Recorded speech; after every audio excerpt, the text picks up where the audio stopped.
উম্মতের জন্য নবী অসুস্থ হয়ে গেলেন। নবী আমার এত অসুস্থ, ঘরের মধ্যে বসে আছে আম্মা জান আয়েশা সিদ্দিকা রাদিয়াল্লাহু তাআলা আনহা, এদিকে আম্মা জান ফাতেমা রাদিয়াল্লাহু তাআলা আনহা, এই দুজন বসে আছে। নবীজি আমার অসুস্থ। এমন সময় নবীজি আমার চোখের পানিগুলো সেরে সেরা হাওমাও করে কাঁদতেছে। উম্মতের জন্য কেন কাঁদছে, কেমনে কাঁদছে একটু বলে যায় বাবা শোনো। কেন আপনি কাঁদবেন না? রাসূল আমার ওফাতের সময়ও কাঁদতেছিলেন। নবী তো নিজেই বলছে আমার ওফাত তো উম্মতের জন্য কল্যাণ স্বরূপ, মঙ্গল স্বরূপ। সুতরাং নবীজি কাঁদতেছিলেন। আর জিবরিল আমিনের সঙ্গে কি কথা হয়, আল্লাহর সঙ্গে কি কথা হয় একটু জানলে বেশি খুশি হবেন আমার বাবারা, আমার বন্ধুরা, আমার নবীজি চোখের পানিগুলো সারিয়া সারিয়া কান্দে রে। নবীর কান্না দেখিয়া রে মা ফাতিমা জিগে আব্বা যান আপনি এত কাঁদছেন কেন? আপনি একই তো অসুস্থতার উপরে এত কাঁদছেন। ও মুসলমান শুনে না, রাসূল আমার কান্দে আর বলে ফাতিমা রে আমার উম্মতের জন্য আমি কান্দি। আমার রব্বে কারীম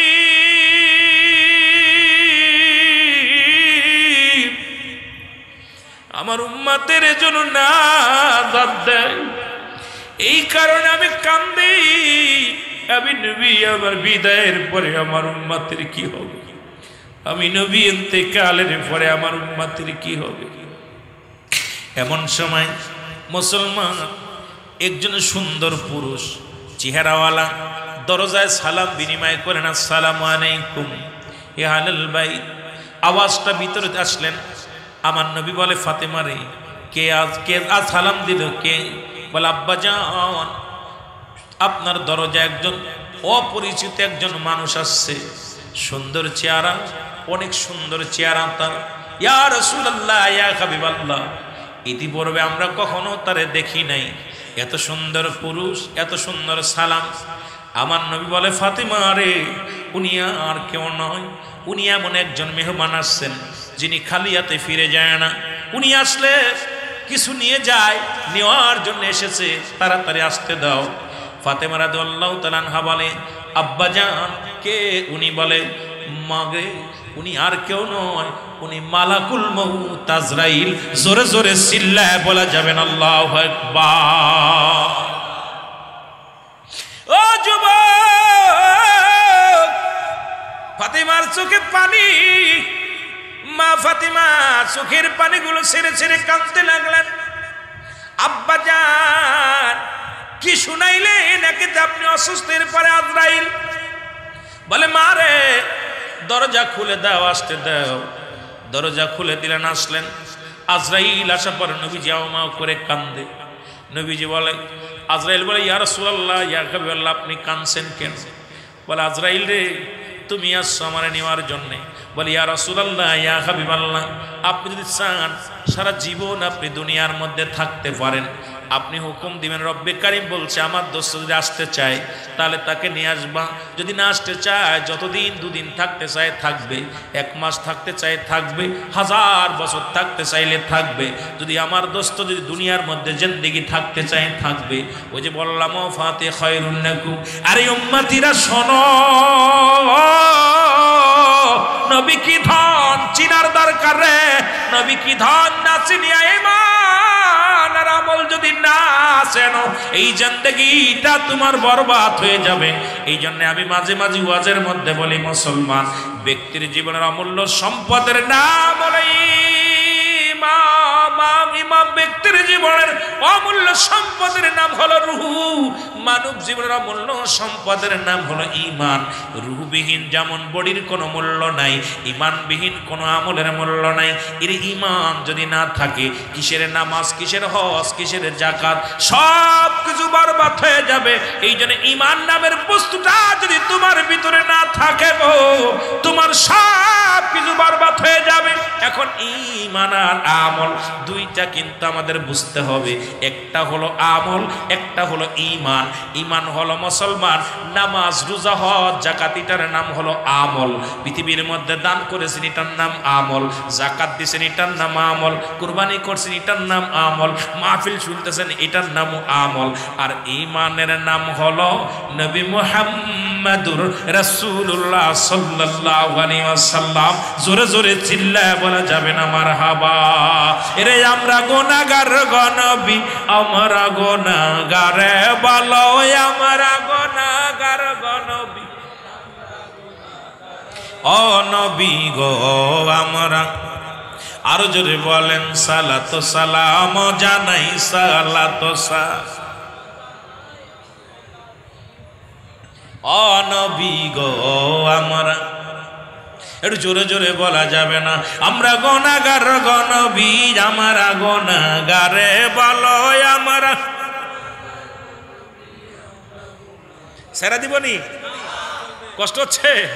বলেন আমরা গুনাহগার গো নবী, আমরা গুনাহগারে বলো, আমরা গুনাহগার গো নবী, ও নবী গো আমরা। ও নবী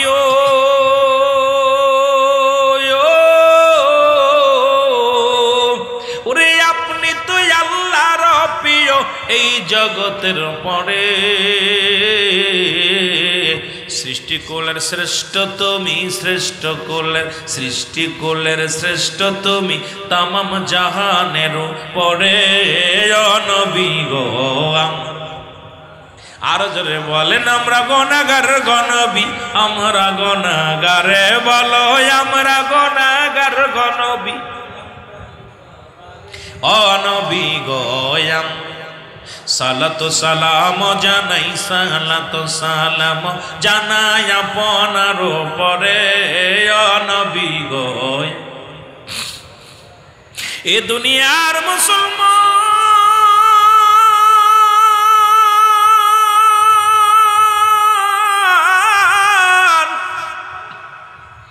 যে কথাগুলো বলে দিলের কান্ডা লাগা শোনা গো। ও যুবক বন্ধুরা,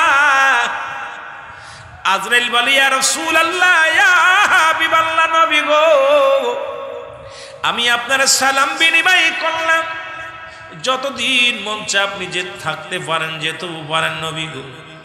আমার নবী কয় জিবরিল একটু আমার কাছে আসতে বলো। ভাই জিবরিল কই? জিবরিলের সঙ্গে আমার একটু আলাপ দরকার। জিবরিল আমিন সঙ্গে সঙ্গে দৌড়ায় আসলেন। ও মুসলমান দৌড়ে গেলেন আজরাইল আলাইহিস সালাম। জিবরিলকে খবর দিলেন, জিবরিল রে তাড়াতাড়ি যাও, নবীজি তোমাকে তোমাকে কি করছে, খুঁজছে, তাড়াতাড়ি যাও। জিবরিল আমিন দৌড়ে চলে আসলেন, আসিয়া আমার নবীজির পাশে দাঁড়াইলেন। নবীজিকে সালাম দা, আসসালামু আলাইকুম ইয়া রাসূলুল্লাহ, আসসালামু আলাইকুম ইয়া হাবিবাল্লাহ, আসসালামু আলাইকুম ইয়া রাহমাতাল লিল আলামিন। নবী কয় আলাইকুম আসসালাম। ভাই জিবরিল, জিবরিল রে আমি তোমার জন্য তলব করেছি, আমার রব্বে কারিমের কাছে জানতে চাই আমার উম্মতের কি উপায় হবে। আজরাইল তো এসে গেছে আমার নেওয়ার জন্যে। আজরাইল যেহেতু নিকটে খাড়া, আমি জানতে চাই তুমি আমার রব্বে কারিমের কাছে একটু জেনে আসো আমার উম্মতের কি অবস্থা হবে। আরে আমার নবী জানতো, তারপরও শরীয়ত একটা আছে রে। আমার নবীজি বলে জিবরিল রে আমার উম্মতের, আমার ওফাতের পরে আমার উম্মতের কি গতি হবে রে? অতি কাল্লা বলেন তাতুলিল মুমিনিন, আল্লাহ কয় মুমিনদের জন্য, মুত্তাকিনদের জন্য একটা নয়, দুটি নয়, 8-8টা জান্নাত প্রস্তুতি করে রাখছি। জোরে জোরে চিল্লায় বলা যাবে না মারহাবা? আর একটু জোরে বল আল্লাহু আকবার। ও মুসলমান গভীর মনোযোগ শোনো গো। জিবরিল আমিন যা কান্দে দৌড়ে গেছে রব্বে কারিমের কাছে রে। জিবরিল আমিন দাঁড়ায়া দাঁড়ায়া কান্দে। আবার আল্লাহ ডাক দিয়ে বলে জিবরিল রে তুমি কেন কান্দো? আজকে কান্দো, তোমার চোখে পানি রে। জিবরিল আমিন ফুফায়া ফুফায়া কান্দে। আমার আল্লাহ ডাক দিয়ে বলে, জিবরিল রে তুমি কেন কাঁদছো? বলে, ইয়া রাসূল, আমার রব, আমার আল্লাহ, গিয়েছিলাম আপনার হাবিবের কাছে, রাহমাতুল লিল আলামিনের কাছে, সেখান থেকে আপনার কাছে আসছে একটা বিষয় জানার জন্য। আর জিবরিল আমিন বলিয়া হাওমাও করে কান্দে। আল্লাহ বলে, জিবরিল তুমি কান্দো কেন? বলে, আমার আল্লাহ গো, পৃথিবীর মধ্যে আমার আর দুনিয়ার মধ্যে ওহী নিয়ে যা বন্ধ হয়ে যাবে। পৃথিবীর মধ্যে আদম নবীর কাছে গেলাম 4 বার, ইব্রাহিম আলাইহিস সালামের কাছে গেলাম 42 বার, মুসা আলাইহিস সালামের কাছে গেলাম 450 বার, আর 24,000 বার গেছি আমার নবী রাহমাতুল লিল আলামিনের কাছে। এ আমার আল্লাহর কাছে ওহী নিয়ে যাব। আর পৃথিবীর মধ্যে আমার নবীর কত ভালোবাসা রে। ডাক দিয়ে বলে, রব্বে কারীম,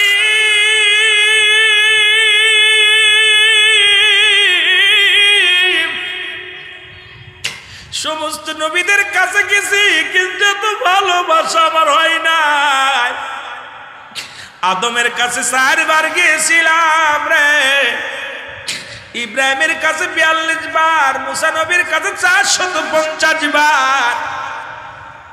আর প্রিয় নবী আপনার দোস্ত প্যারা নবী, নবী দুজানের বাদশা, আমার নবীর কাছে কতবার আমি গেলাম। আমি জিবরিল কাঁদতেছি এই জন্য রে, আজ থেকে আমি কার কাছে যাব? আপনার কাছ থেকে খবর নিয়ে আখিরি নবী রাহমাতুল লিল আলামিনের কাছে পৌঁছায় দিতাম। আজ থেকে আমার যা বন্ধ হয়ে যাবে, আজ থেকে ওই দরজা বন্ধ। আমি এই জন্যে কাঁদতেছি। আরে মুসলমান, আমার নবীর জন্য মায়ায় পড়ে কান্দে জিবরিল আমিন। জিবরিল আমিন ডাক দিয়ে বলে, রব্বে কারীম গো, আমি অন্য জন্য কান্দি না। আরে পৃথিবীর মধ্যে এমন একজন নবীর আপনি বানাইলেন, এমন একজন নবী পৃথিবীর মধ্যে সংসারের মায় কোনোদিন কাঁদেন নাই, জীবনের সন্তানাদের জন্য কাঁদেন নাই, পৃথিবীর জন্য কোনোদিন এই দুনিয়ার মুখাপেক্ষী হয় নাই। আল্লাহ না আল্লাহ রাব্বুল আলামিন গো, আপনার হাবিব শুধু উম্মতের কান্ডারি হইয়া এই দুনিয়ার মধ্যে কত নবীর কাছে গেলাম, তারা তো দুনিয়ার জন্য তো পাগল ছিল, কিন্তু এমন একজন হাবিব দুনিয়ার মুখাপেক্ষী নয়, সদা সর্বদাই তোর অন্তরের ভিতরে ইয়া রাব্বি হাবলি উম্মতি, ইয়া রাব্বি হাবলি উম্মতি বলে কাদের আল্লাহ। আমি এই জন্যে কাঁদছি, আমি আগামী কাল থেকে কার কাছে ওহী নিয়ে যাব। আর পৃথিবীর মধ্যে আমার নবীর কত ভালোবাসা রে। ডাক দিয়ে বলে, রব্বে কারীম,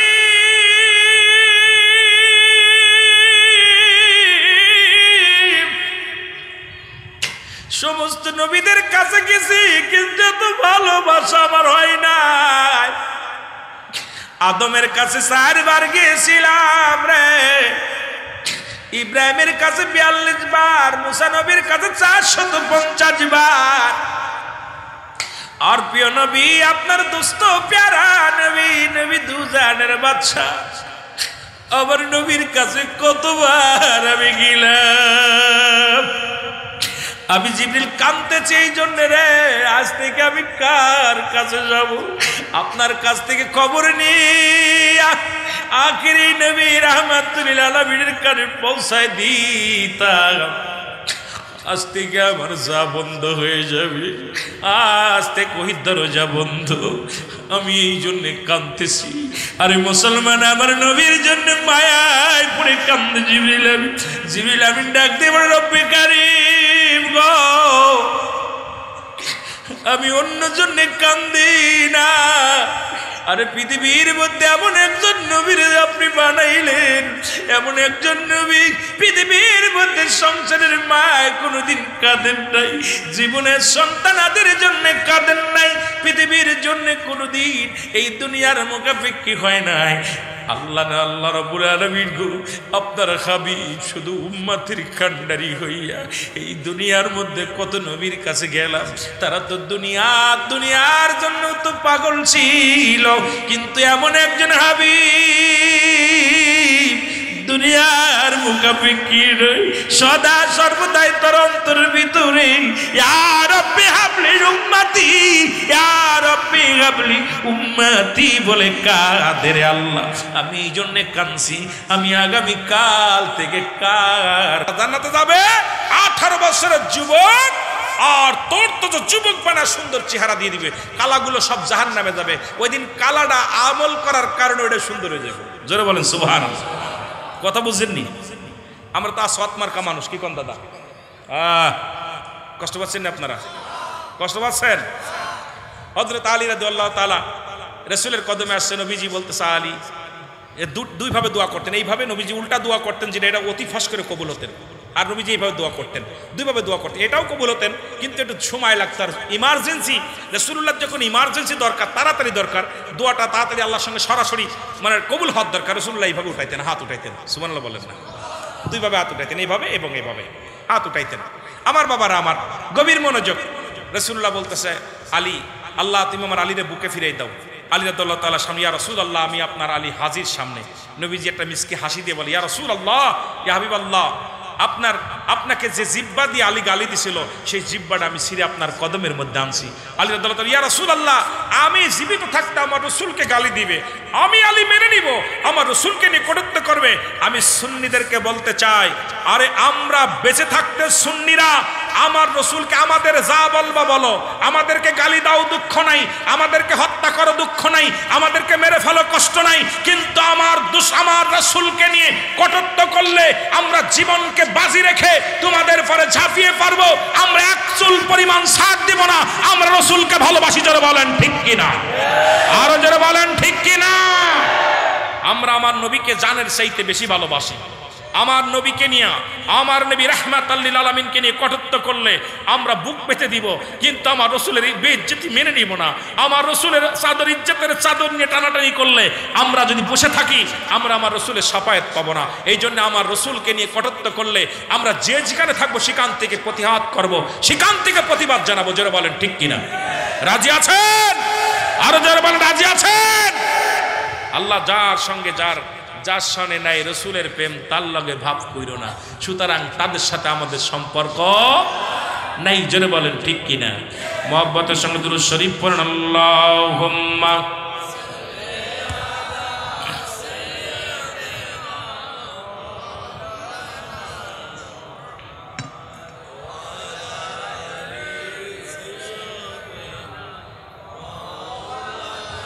এমন হাবিব আমার মুক্তির কারণে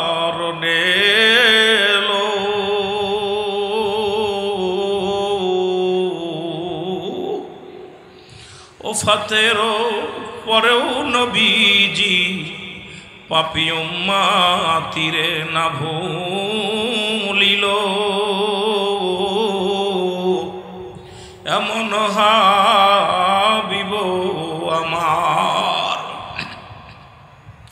আমি বলতেছিলাম মুসলমান দিলের কান্ডা লাগা শোনো গো,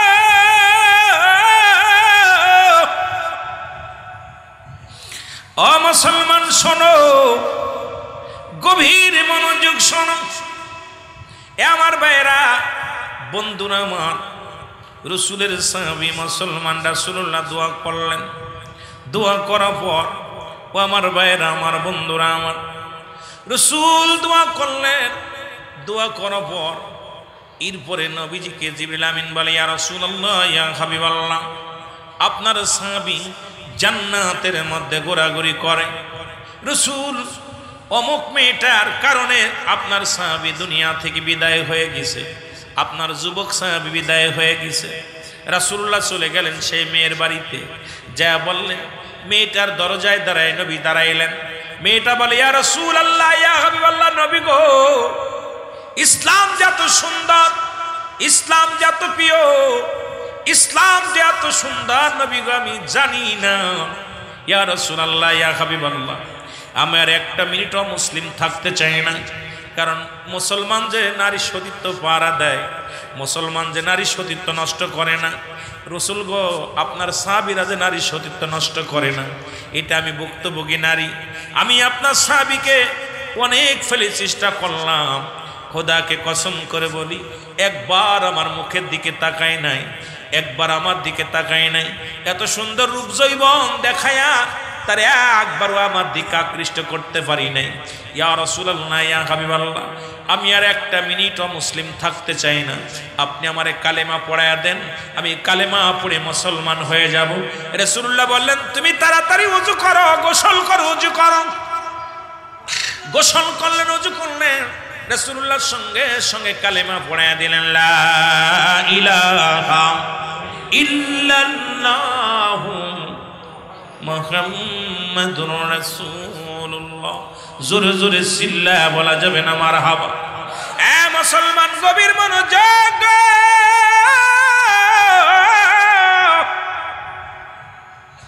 ইয়া দ্বারা প্রমাণ হয় সুন্নিরা কোনদিন অন্যায় করতে পারে না। সুন্নিরা মুসলমান সবসময় রাসূলকে ভালোবাসে, রাসূলের প্রেম বুকে ধারণ করে। আমার বাবারা, সুন্নিদের কাছে যেমন নারীরা মুসলমান সুরক্ষিত রয়, পৃথিবীর মধ্যে, এই পৃথিবীর মধ্যে এমনভাবে সুন্দরভাবে নারী সতীত্ব নষ্ট করার জন্যে বাংলাদেশে অসংখ্য মানুষ আছে, কিন্তু সুন্নিদের কাছে নিরাপত্তা তারা থাকে। আমার রাসূল সেই শিক্ষা দিছে, জোরে বলেন ঠিক কি না? আর একটু জোরে জোরে চিল্লায় বলা যাবে না মারহাবা? আর একটু জোরে জোরে চিল্লায় বলা যাবে না আল্লাহু আকবার? আমার দয়াল নবী বিহনে আপন বলতে কেহ নাই জগতে, আমার আপন বলতে, আরো জোরে বলেন, আমার আপন বলতে। ওরে ভেবে দেখি আমি সবই মিশে, ভেবে দেখি আমি সবই মিশে, অগমিশে মায়ার সংসারে, আপন বলতে কেহ নাই জগতে, আমার দয়াল নবী বিহনে, আমার মায়ার নবী আপন বলতে কেহ নাই জগতে, আমার আপন বলতে। এ মুসলমান গভীর মনোযোগ, যে কথা বলতেছিলাম গো, মায়াতি খায়রুল লাকুম ওয়াফাতি খায়রুল লাকুম। রাসূল বলেন, আমার ওফাতটা আমার উম্মতের জন্য কল্যাণ স্বরূপ। সুবহানাল্লাহ বলেন, আরো জোরে আস্তে কইতেন নি রে। রাসূল বলে, আমার উম্মতিরা গো, এই দুনিয়া থেকে আমি বিদায় নিলাম, যারা মিলাদুন নবী মানো না তারা দিলের কান্ডা লাগা শোনো। মিলাদুন নবী যারা মানো না, রাসূল বললেন, আমার উম্মতিরা রে, এই দুনিয়া থেকে আমি বিদায় নিলাম, এটা আমার উম্মতের জন্য কল্যাণ স্বরূপ। কারণ পৃথিবীর মধ্যে যদি কোনো উম্মত ভালো কর্ম করে, ভালো কাজ করে, জিকির করে, নামাজ পড়ে, রোজা রাখে, হজ করে, যাকাত দেয়, আমি নবীর সঙ্গে সঙ্গে আল্লাহর দরবারে প্রশংসা করি, ও আমার আল্লাহ, অমুক গ্রামে অমুক ব্যক্তি ভালো কর্ম করেছে, শুকরিয়া আদায় করে আমার আল্লাহর দরবারে। আবার নবীজি আমার যদি কোনো পৃথিবীর মধ্যে কোনো উম্মত গুনাহের কাজ করে, সঙ্গে সঙ্গে আমার নবী ইস্তেগফার করে, ক্ষমা চায় আল্লাহর কাছে। ও যুবক বন্ধুরা শুনে নাও, আল্লাহ অমুক গ্রামে অমুক ব্যক্তি গুনাহের কাজ করেছে, আমি তার তরফ থেকে ইস্তেগফার করলাম, মাফ চাই, ক্ষমা চাইলাম, তারে তুমি ক্ষমা করে দাও। এই জন্য বললাম, রসুলের মিলাদ যারা মানো না, নবীকে যারা মানো না, আরে আমার নবীজি পৃথিবীর মধ্যে অন্যায় করে ছেলে মাফ চায়, বাবা অন্যায় করে মুসলমান গ্রামের ছেলে মাফ চাই, চেয়ারম্যান মেম্বার আইয়া। নবী আমার ওফাতের কালে নবীজি আমার ইন্তেকাল শরীফ, এই উম্মতের জন্য নবী অসুস্থ হয়ে গেলেন। নবী আমার এত অসুস্থ, ঘরের মধ্যে বসে আছে আম্মা জান আয়েশা সিদ্দিকা রাদিয়াল্লাহু তাআলা আনহা, এদিকে আম্মা জান ফাতেমা রাদিয়াল্লাহু তাআলা আনহা, এই দুজন বসে আছে। নবীজি আমার অসুস্থ। এমন সময় নবীজি আমার চোখের পানিগুলো ছেড়ে ছেড়া হাওমাও করে কাঁদতেছে। উম্মাতের জন্য কেন কাঁদছে, কেমনে কাঁদছে একটু বলে যায় বাবা শোনো। কেন আপনি কাঁদবেন না? রাসূল আমার ওফাতের সময়ও কাঁদতেছিলেন। নবী তো নিজেই বলছে আমার ওফাত তো উম্মাতের জন্য কল্যাণ স্বরূপ, মঙ্গল স্বরূপ। সুতরাং নবীজি কাঁদতেছিলেন। আর জিবরিল আমিনের সঙ্গে কি কথা হয়, আল্লাহর সঙ্গে কি কথা হয় একটু জানলে বেশি খুশি হবেন আমার বাবারা, আমার বন্ধুরা, আমার নবীজি চোখের পানিগুলো সারিয়া সারিয়া কান্দে রে। নবীর কান্না দেখিয়া রে মা ফাতিমা জিগে আব্বা যান আপনি এত কাঁদছেন কেন? আপনি একই তো অসুস্থতার উপরে এত কাঁদছেন। ও মুসলমান শুনে না, রাসূল আমার কান্দে আর বলে ফাতিমা রে আমার উম্মতের জন্য আমি কান্দি। আমার রব্বে কারীম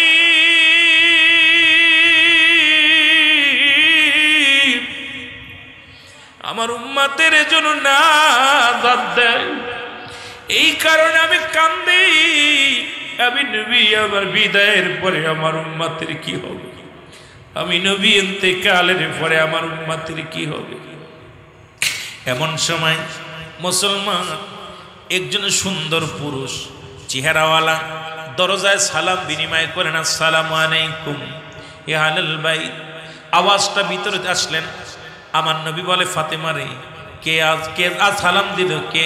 বলে আব্বা জান আপনার দরজায় একজন অপরিচিত একজন মানুষ আসছে, সুন্দর চেহারা, অনেক সুন্দর চেহারা তার। ইয়া রাসূলুল্লাহ ইয়া হাবিবাল্লাহ, ইতিপূর্বে আমরা কখনো তারে দেখি নাই, এত সুন্দর পুরুষ, এত সুন্দর সালাম।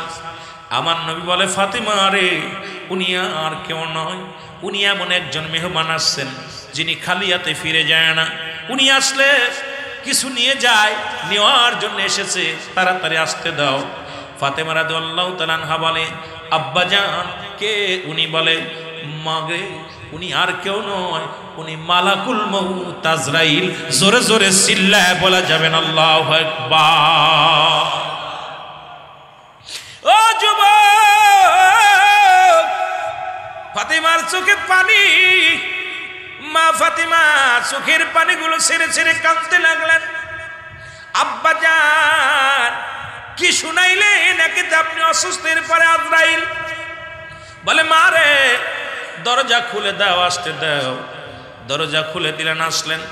আজরাইল আসার পরে নবীজি আও করে কান্দে। নবীজি বলে আজরাইল বলে ইয়া রাসূলুল্লাহ ইয়া হাবিবাল্লাহ আপনি কাঁদছেন কেন? বলে আজরাইল রে তুমি আসছো আমার নেওয়ার জন্যে। বলে ইয়া রাসূলুল্লাহ ইয়া হাবিবাল্লাহ আপনি যদি চান সারা জীবন আপনি দুনিয়ার মধ্যে থাকতে পারেন, আপনি হুকুম দিবেন। রব্বে কারীম বলছে আমার দোস্ত যদি আসতে চায় তাহলে তাকে নিয়ে আসবা, যদি না আসতে চায় যতদিন দুদিন থাকতে চায় থাকবে, 1 মাস থাকতে চায় থাকবে, 1000 বছর থাকতে চাইলে থাকবে। যদি আমার দোস্ত যদি দুনিয়ার মধ্যে জিন্দেগি থাকতে চায় থাকবে। ওই যে বললাম ফাতে খায়রুন লাকুম। আরে উম্মতিরা শোনো, নবী কি ধন চিনার দরকার রে। নবী কি ধন না চিনিয়া ঈমান আর আমল যদি না চেনো এই জিন্দেগিটা তোমার বরবাদ হয়ে যাবে। এই জন্য আমি মাঝে মাঝে ওয়াজের মধ্যে বলি মুসলমান ব্যক্তির জীবনের অমূল্য সম্পদের নাম হলো ইমাম। ব্যক্তির জীবনের অমূল্য সম্পদের নাম হলো রূহ। মানব জীবনের অমূল্য সম্পদের নাম হলো ঈমান। রূহবিহীন যেমন বডির কোনো মূল্য নাই, ঈমানবিহীন কোনো আমলের মূল্য নাই। এর ঈমান যদি না থাকে কিসের নামাজ, কিসের হজ, কিসের যাকাত, সব কিছু বরবাদ হয়ে যাবে। এই জন্য ঈমান নামের বস্তুটা যদি তোমার ভিতরে না থাকে গো, তোমার সব কিছু বরবাদ হয়ে যাবে। এখন ঈমান আর আমল দুইটা কিন্তু আমাদের বুঝতে হবে। একটা হলো আমল, একটা হলো ঈমান। ঈমান হলো মুসলমান নামাজ রোজা হজ যাকাত, এটার নাম হলো আমল। পৃথিবীর মধ্যে দান করেছেন এটার নাম আমল, যাকাত দিয়েছেন এটার নাম আমল, কুরবানি করছেন এটার নাম আমল, মাহফিল শুনতেছেন এটার নাম আমল। আর ঈমানের নাম হলো নবী মুহাম্মদুর রাসূলুল্লাহ সাল্লাল্লাহু আলাইহি ওয়াসাল্লাম জোরে জোরে চিল্লায় বলা যাবে না মারহাবা। এরে আমরা গুনাহগার গো নবী, আমরা গুনাহগার বলো, আমরা গুনাহগার গো নবী, ও নবী গো আমরা। আরো জোরে বলেন সালাত সালাম জানাই, সালাত সালাম ও নবী গো আমরা। একটু জোরে জোরে বলা যাবে না, আমরা গুনাহগার গো নবী, আমরা গুনাহগার বলো, আমরা।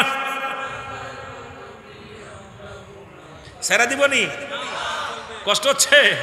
বলেন আমরা গুনাহগার গো নবী, আমরা গুনাহগার বলো, আমরা গুনাহগার গো নবী, ও নবী গো আমরা। ও নবী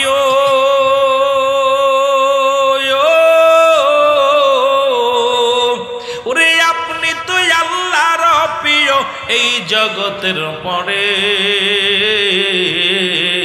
সৃষ্টি কুলের শ্রেষ্ঠ তুমি, শ্রেষ্ঠ কুলের সৃষ্টি কুলের শ্রেষ্ঠ তুমি, তামাম জাহানের পরে ও নবী গো আমরা। আরো জোরে বলেন আমরা গুনাহগার গো নবী, আমরা গুনাহগার বলো, আমরা গুনাহগার গো নবী, ও নবী গো আমরা। সালাত সালাম জানাই, সালাত সালাম জানাই আপনার পরে ও নবী গো। এ দুনিয়ার মুসলমান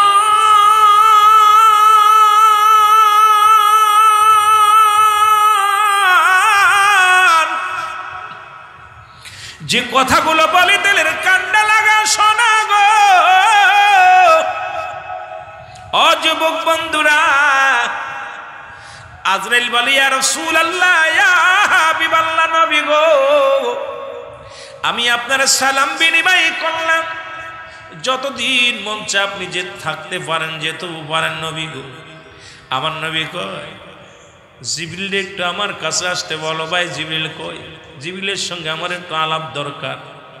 জিবরিল আমিন সঙ্গে সঙ্গে দৌড়ায় আসলেন। ও মুসলমান দৌড়ে গেলেন আজরাইল আলাইহিস সালাম, জিবরিলকে খবর দিলেন, জিবরিল রে তাড়াতাড়ি যাও, নবীজি তোমাকে তোমাকে কি করছে খুঁজছে, তাড়াতাড়ি যাও। জিবরিল আমিন দৌড়ে চলে আসলেন, আসিয়া আমার নবীজির পাশে দাঁড়াইলেন, নবীজিকে সালাম দা, আসসালামু আলাইকুম ইয়া রাসূলুল্লাহ, আসসালামু আলাইকুম ইয়া হাবিবাল্লাহ, আসসালামু আলাইকুম ইয়া রাহমাতাল লিল আলামিন। নবী কয় আলাইকুম আসসালাম। ভাই জিবরিল, জিবরিল রে আমি তোমার জন্য তলব করেছি, আমার রব্বে কারিমের কাছে জানতে চাই আমার উম্মতের কি উপায় হবে। আজরাইল তো এসে গেছে আমার নেওয়ার জন্যে, আজরাইল যেহেতু নিকটে খাড়া, আমি জানতে চাই তুমি আমার রব্বে কারিমের কাছে একটু জেনে আসো আমার উম্মতের কি অবস্থা হবে। আরে আমার নবী জানতো, তারপরও শরীয়ত একটা আছে রে। আমার নবীজি বলে জিবরিল রে আমার উম্মতের, আমার ওফাতের পরে আমার উম্মতের কি গতি হবে রে? অতি কাল্লা বলেন তাতুলিল মুমিনিন,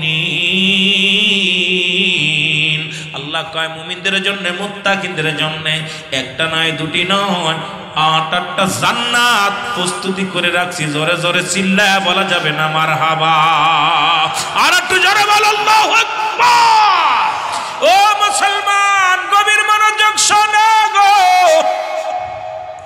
জিবরিল আমিন যা কান্দে দৌড়ে গেছে রব্বি কারিমের কাছে রে। জিবরিল আমিন দাঁড়ায়া দাঁড়ায়া কান্দে। আবার আল্লাহ ডাক দিয়ে বলে জিবরিল রে তুমি কেন কান্দো? আজকে কান্দো, তোমার চোখে পানি রে। জিবরিল আমিন ফুফায়া ফুফায়া কান্দে। আমার আল্লাহ ডাক দিয়ে বলে জিবরিল রে তুমি কেন কাঁদছো? বলে ইয়া রাসূল, আমার রব, আমার আল্লাহ, গিয়েছিলাম আপনার হাবিবের কাছে রাহমাতুল লিল আলামিনের কাছে, সেখান থেকে আপনার কাছে আসছে একটা বিষয় জানার জন্য। আর জিবরিল আমিন বলিয়া হাওমাও করে কান্দে। আল্লাহ বলে জিবরিল তুমি কান্দো কেন? বলে আমার আল্লাহ গো, পৃথিবীর মধ্যে আমার আর দুনিয়ার মধ্যে ওহী নিয়ে যা বন্ধ হয়ে যাবে। পৃথিবীর মধ্যে আদম নবীর কাছে গেলাম 4 বার, ইব্রাহিম আলাইহিস সালামের কাছে গেলাম 42 বার, মুসা আলাইহিস সালামের কাছে গেলাম 450 বার, আর 24,000 বার গেছি আমার নবী রাহমাতুল আলামিনের কাছে। এ আমার আল্লাহ,